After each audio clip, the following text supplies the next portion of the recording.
Allez, bonjour à tous les amis, je suis content de vous retrouver aujourd'hui pour ce petit test. On va tester les peintures.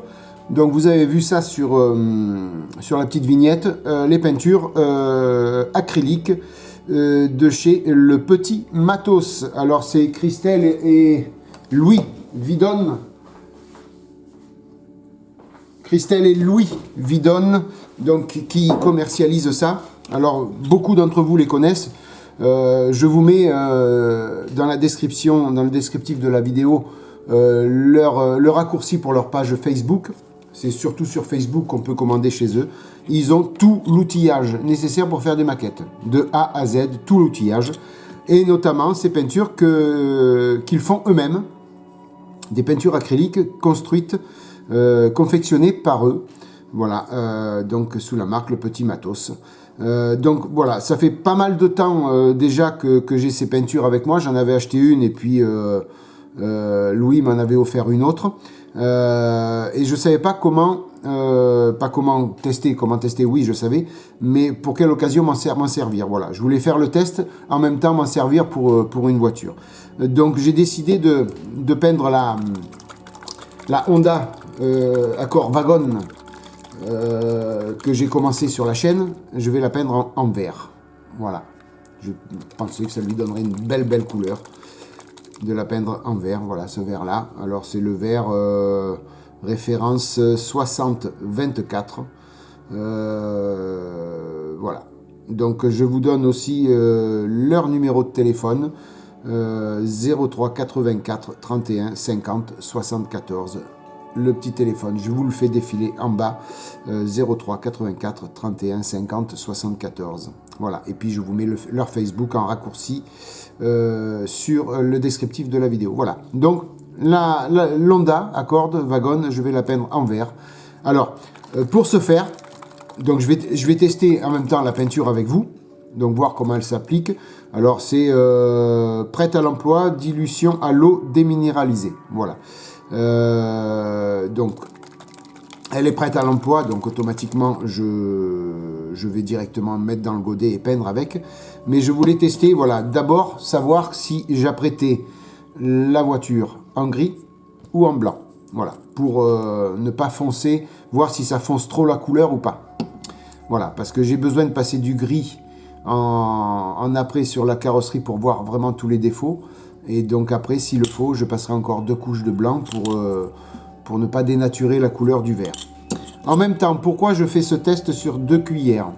Donc d'une pour le gris et le blanc. Après, j'avais besoin que d'une seule cuillère parce que j'ai pas le vernis encore de chez eux. Il va falloir que je me mette à passer commande chez eux parce que déjà il y avait une perceuse qu'ils m'avaient montré, une petite perceuse à main là, qui était formidable et j'ai jamais pris le temps de la commander. Donc je vais la commander rapidement. Mais voilà, donc je veux voir, parce que j'ai pas le vernis encore pour ces peintures là, je veux voir si mon vernis AK, donc vous savez, celui-ci, l'Ultra Gloss, là, celui-ci sera compatible avec ça. Voilà, je veux voir si ça va pas abîmer la peinture ou autre. Donc c'est pour ça que j'ai pris une cuillère. Donc soit celle-là ou celle-là, c'est pareil, peu importe. Je vernirai par-dessus, voir ce que ça donne sur la peinture, voir si ça l'attaque pas ou autre. Hein, parce que dans l'immédiat, j'ai pas le vernis qui va avec cette peinture. Voilà, donc pour le descriptif du petit essai, donc cette couleur, je m'en servirai pour une autre voiture ou pour autre chose. Celle-ci, c'est la référence RAL 3020. Voilà. Donc c'est des petites fioles de 30 ml, donc il y a de quoi faire. Et puis donc complètement acrylique, donc vraiment aucune odeur, diluable à l'eau, déminéralisé, donc vraiment c'est top. Donc on va voir ensemble comment ça se passe au niveau de la peinture. Et puis voilà, je vous ferai mon petit compte rendu en fin de vidéo. Donc là, je vais tout préparer. On va passer côté cabine à peinture. On va voir ça ensemble, sans masque, puisque c'est de l'acrylique. Donc théoriquement, il n'y a pas d'odeur. Donc ça craint pas pour les poumons. Donc je vais tout préparer et puis je vous reprends de suite après. Voilà les amis. Donc on est côté cabine. Alors j'ai ouvert le petit pot et donc gage aussi de qualité de conditionnement et de fabrication. Il y a un petit opercule ici, donc qui permet dans l'immédiat de ne pas venir boucher la petite canule. Donc ça c'est bien, on a juste à retirer. Alors j'ai bien remué avant, hein. On retire l'opercule, voilà. On le met à la poubelle avant de s'en foutre plein les doigts. Trop tard, j'en ai sur les doigts. Allez, on referme tout. Voilà, et après on a juste à dévisser le haut de la petite canule. Et puis on va venir mettre ça dans le godet. Déjà, la consistance de la peinture a l'air très sympa. Voilà, vous voyez. Toc. Allez, sans plus attendre, on va regarder un petit peu ce que ça donne au niveau de l'aérographe. Donc j'ai une buse de 4. C'est la buse que j'utilise traditionnellement pour les carrosseries. Et je suis à 1,5 bar. Donc dans un premier temps, on va faire pareil que comme d'habitude. Moi je procède fine couche dans un premier temps. Voilà. Allez, on est parti.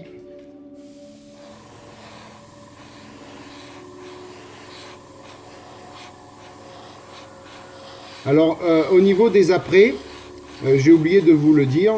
L'après gris, c'est l'après de chez AK, mais je vous en parle tout à l'heure. Voilà, je vous montrerai les pots.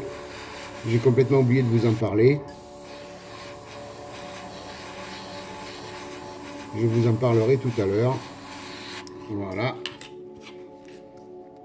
Et maintenant sur le gris.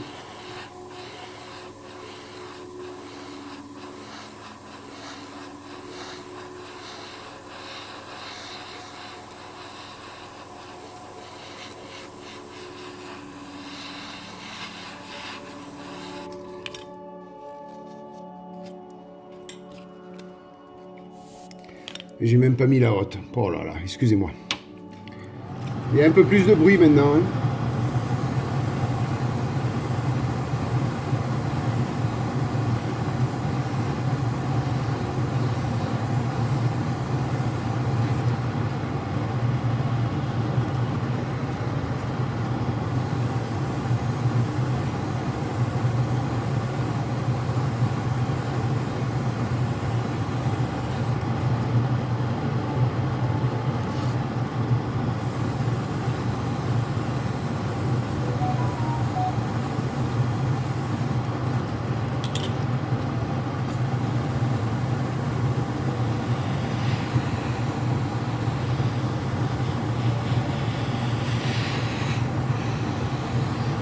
Je sèche là, hein.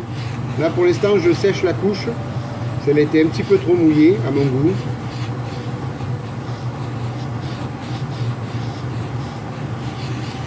Alors il faut savoir que sur l'après blanc, là je vous en parlerai tout à l'heure, j'ai eu des petits soucis.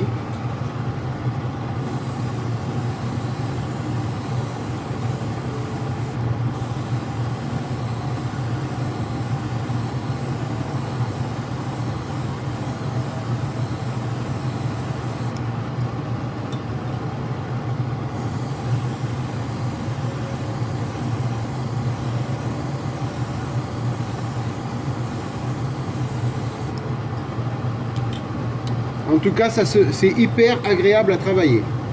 Ça se passe super bien, l'aérographe. Vraiment, ça a l'air d'être de très bonne peinture.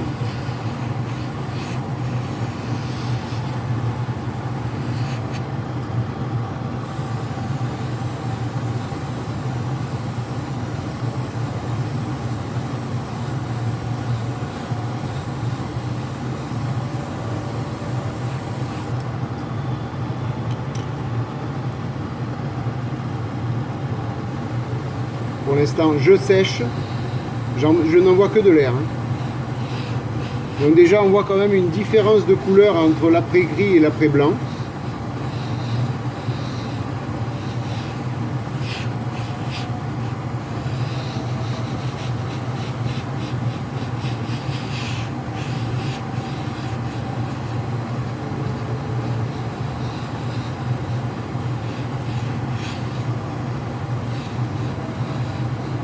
Allez, on y va pour une autre couche.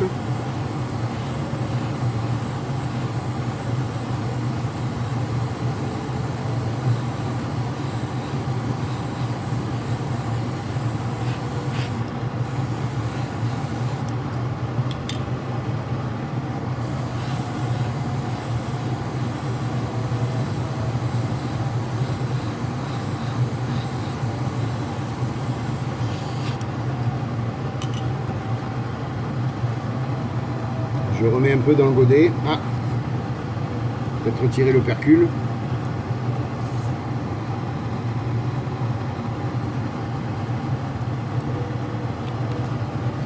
Voilà.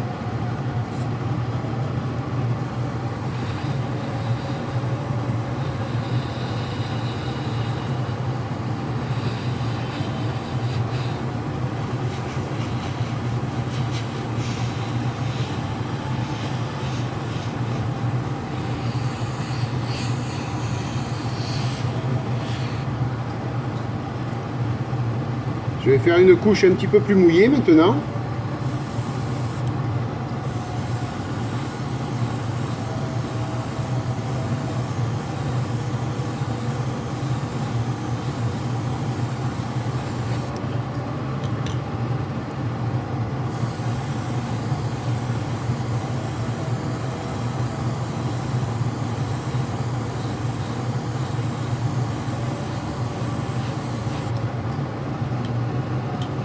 On atteint bientôt on arrive bientôt à la fin donc des couches successives. Je fais un petit séchage.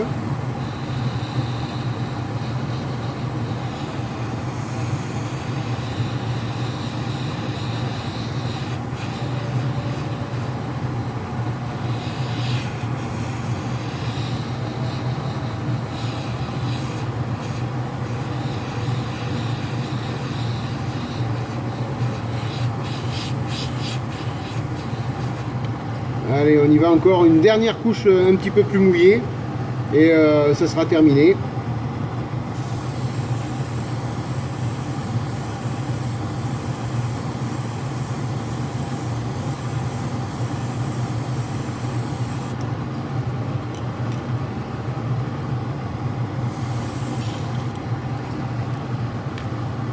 Juste remettre un petit peu parce que là j'ai utilisé tout mon godet.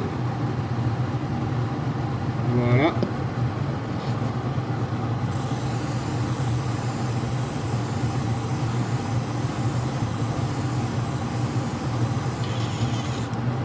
Et voilà. Donc là j'ai terminé de passer toutes les couches nécessaires. Donc vous voyez, on obtient donc déjà un beau brillant. Donc à savoir si comment dire, si en séchant il se matifie pas un petit peu. Donc on va vérifier tout ça. On va attendre que ça sèche pour vérifier bien sûr. Donc je nettoie tout et puis je vous reprends côté atelier. A tout de suite. Voilà les amis, j'ai tout nettoyé, tout est propre. Alors petite info, on peut diluer donc cette peinture avec de l'alcool à 70 aussi, puisque j'ai nettoyé mon godet avec l'alcool à 70 parce que j'avais pas d'eau déminéralisée et ça n'a pas fait de grumeaux, ça n'a pas fait de réaction bizarre avec l'alcool à 70. Donc j'en déduis qu'on peut diluer aussi avec l'alcool à 70. Est-ce que le résultat pour passer la peinture en diluant l'alcool à 70 est différent? Je ne peux pas vous dire, ça je ne l'ai pas testé. Mais a priori, il ne devrait pas y avoir plus de soucis que ça. Alors, petit bilan. Peinture agréable, très très très agréable à toucher. Oh. Très agréable à travailler. Au niveau de l'aérographe, tout se passe très bien, ça se bouche pas, ça se colmate pas. Pourtant, j'ai pas dilué, c'est la peinture pure. Hein. Donc voilà, pas de problème. Ça s'est super bien dilué, ça s'est super bien passé. Voilà, donc vraiment, vraiment une très bonne peinture. Je pense que je vais commander d'autres couleurs parce que d'habitude pour les voitures, je me sers des peintures Zero Paint. mais très toxique, très nocive pour la santé, puisque c'est pas de l'acrylique. Et voilà, juste à voir si le vernis Ultra Gloss de chez AK ne donne pas de réaction bizarre sur cette peinture. Je vois pas pourquoi ça en donnerait. Donc voilà, hein, tout simplement. Mais après, il suffit de commander le vernis qui va avec, et puis on n'a plus de soucis. Surtout que c'est un vernis acrylique aussi. Donc voilà, première constatation, la peinture est facile à travailler. On peut mettre ça dans l'aérographe, ça ne se bouche pas, il n'y a pas de problème. Alors là, j'ai fait des couches très très mouillées. On obtient un brillant. Vous voyez, regardez, on obtient un super brillant. Que ce soit l'un ou l'autre. Bon, j'ai fait des couches, j'ai pris des risques de coulure ou autre parce que j'ai fait très très très mouillé. D'accord? Donc j'ai pris des risques. Mais c'était l'occasion de tester la peinture. Et il n'y a pas eu de coulure. Il y a eu là dans le creux de la... Ici, dans le creux là, de la cuillère, une accumulation de peinture. Mais c'est normal puisque j'ai fait quelque chose de très mouillé. Mais voilà, ça n'a pas coulé. Il n'y a pas d'amoncellement de peinture à droite à gauche. Pourtant, j'ai passé très très très mouillé, les amis. C'est pas encore sec. Le temps de séchage, je ne l'ai pas. Donc là, je tourne la vidéo. Quand je ferai le montage de la vidéo, la peinture sera sèche. Donc je vous dirai à peu près combien il a fallu de temps pour qu'elle sèche. Hein, je vous dirai ça. Et je vous mettrai ça donc dans la vidéo. Je ferai un petit texte pour vous dire la peinture a séché en tant de temps. Voilà, donc déjà un point positif, hyper simple à travailler, hyper pratique à travailler à l'aérographe. Donc, au niveau de la différence de teinte, ben, il n'y en a pas. Hein. Qui c'est qui peut me dire où est l'après-gris et l'après-blanc? Ben, il n'y en a pas, hein, les amis. Voilà, donc ça veut dire qu'elle a un pouvoir couvrant énorme et surtout, quel que soit l'après que vous passez, alors je n'ai pas essayé le noir, mais déjà le gris et le blanc, il devrait y avoir une différence. Alors, un poil plus foncé sur celle-ci, c'est normal, c'est celle... Alors, heureusement que j'ai encore un peu de gris là, parce que sinon, ici, là, parce que sinon on n'y verrait que du feu. Ça, c'est l'après-blanc, celle-ci. Et celle-ci, c'est l'après-gris. Donc vous voyez, il y a très peu de différence de couleur. Un poil plus foncé côté gris. Un poil plus foncé côté gris. Mais c'est pas énorme. Donc ça veut dire qu'on peut quand même passer la couleur en apprêtant avec du gris. Quoi qu'il arrive, je donnerai une couche d'après-blanc pour vraiment que ce soit une peinture plus claire. Voilà. Donc je vous ai dit tout à l'heure, pendant que je passais l'aérographe, la peinture, que je vous expliquerai pour l'après. Donc l'après-gris, j'ai choisi, c'était pour voir aussi la réaction de la peinture sur les après. Donc j'ai pris le primer and microfiller de chez AK Interactive, non acrylique, d'accord. Et j'ai pris pour le blanc, l'AK White Primer acrylique pour la blanche. Voilà. Alors, je vous en parlerai au fur et à mesure des vidéos. Je suis pour l'instant, un petit peu déçu de ces apprêts acryliques. Pourquoi? Parce qu'on ne peut pas nettoyer l'aérographe avec ça.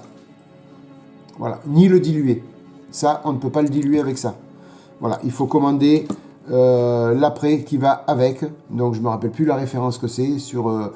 Vous trouverez ça un peu de partout dans tous les sites. Il faut le diluant pour après. Voilà. Donc je vais le commander aussi parce que j'ai trois pots de peinture d'après comme ça, il va falloir que je m'en serve. Mais voilà, ça fait des grumeaux si on passe l'AK interactif, ça fait des grumeaux. Voilà, donc c'est pas top. Voilà, donc les deux après c'est ceci. Et puis pareil, c'est un après, je pense qu'il faut quand même un petit peu diluer, il est vachement épais. Et ça bouche l'aérographe quand on le passe. Voilà. Donc, mais on n'est pas là pour faire le test de l'après-AK. On en fera un s'il faut un autre jour. Mais dites-moi dans les commentaires si vous l'avez déjà essayé et si vous avez vous aussi constaté qu'il fallait le diluer pour le passer. En attendant, revenons aux peintures. Le petit matos de Christelle et Louis Vidon. Eh bien, ma foi, ce sont d'excellentes peintures. Voilà, donc je vais essayer de passer un tout petit peu de coton-tige. Voilà, j'en prends un tout fin, voir si c'est pas sec. Ici, non, c'est pas du tout sec. Voilà, donc il faut attendre encore un petit peu. C'est pas sec. Voilà, donc je pense quand on fait des couches très mouillées, il va falloir attendre que ça sèche un petit peu plus longtemps. Voilà. En attendant, je suis très content de ces peintures. Ça fait longtemps que je les ai. Je ne sais pas si vous en rappelez, j'avais fait une expo, c'était à Hyères. Oui, il me semble bien que c'était à Hyères. Une exposition, et c'est là que j'avais connu donc, le petit matos. Et donc c'était il y a plus d'1 an maintenant, je crois. Et je n'ai jamais eu l'occasion de tester ces peintures. C'est chose faite et je suis content de l'avoir fait. Et je ne manquerai pas dans les commentaires de vanter les mérites de ces peintures-là. Et donc ce qu'il faut que vous sachiez, c'est que si par exemple vous voulez faire une voiture jaune Ferrari, ou rouge Ford par exemple, vous appelez donc Louis et il vous fait la peinture sur demande. Voilà, ça sera la peinture constructeur. Parce que, alors, vous dire comment il fait, je ne sais pas, mais il m'avait dit qu'on pouvait commander toutes les peintures constructeurs et c'est lui qui les fait, qui les crée et voilà. Donc on peut avoir vraiment toutes les couleurs que l'on veut pour toutes les marques de voitures que l'on veut. Voilà, il suffit de les commander, de lui demander. Alors peut-être qu'il les a déjà en stock, peut-être qu'il les a pas, mais s'il les a pas, il les crée et il les fait. Voilà, donc ça aussi c'est un point positif, parce qu'il y a certaines couleurs de constructeurs que l'on n'a pas dans les catalogues. Voilà, tout simplement. Donc, super retour de ces peintures. Je suis hyper content. Donc là, vous voyez, j'ai mélangé le gris, le blanc, on n'y voit rien. C'est les mêmes couleurs. Allez, une petite info, le gris, je sais même pas vous dire. Si, le blanc, il est là, et le gris, il est là. Voilà les amis, ben écoutez, j'espère que cette vidéo donc, vous aura plu. Je vais faire un petit zoom sur les cuillères pour que vous voyez mieux un petit peu le résultat. Voilà, moi ça m'a fait super plaisir de faire ce test. Je ne manquerai pas de vanter les mérites de ces peintures et je pense que maintenant pour mes voitures je commanderai chez eux parce que à la fois les peintures Zero Paint c'est bien beau mais elles coûtent cher et elles sont pas bonnes du tout pour les poumons. Voilà, tout simplement. Donc les amis, j'espère que cette vidéo vous aura plu, qu'elle vous aura aiguillé pour ces peintures. Sachez que le petit matos ne fait pas que des peintures. Ils ont l'outillage pour les maquettes de A à Z. Tout. Ils ont tous les outillages que vous souhaitez. Voilà. Sur ce, je vous remercie d'être passé par là. Si cette vidéo vous a plu, n'hésitez pas à lâcher un petit pouce en l'air. Si ça ne vous a pas plu, n'hésitez pas à mettre un petit pouce en bas non plus. Mais commentez-le, c'est sympa. Voilà, moi en attendant, je vous remercie 1000 fois de votre fidélité, 1000 fois de votre soutien. N'ayez pas peur, si vous avez envie de soutenir ma chaîne, vous savez comment faire sur ma page Tipeee et sur ma page Paypal. Vous pouvez faire un petit don pour la chaîne. Voilà, mille merci les amis. Passez une bonne matinée, une bonne soirée, une bonne journée. Protégez-vous bien, maquettez bien et je vous dis à bientôt pour la suite des vidéos sur la chaîne The Web Plastic Model. Bye bye, à plus, ciao.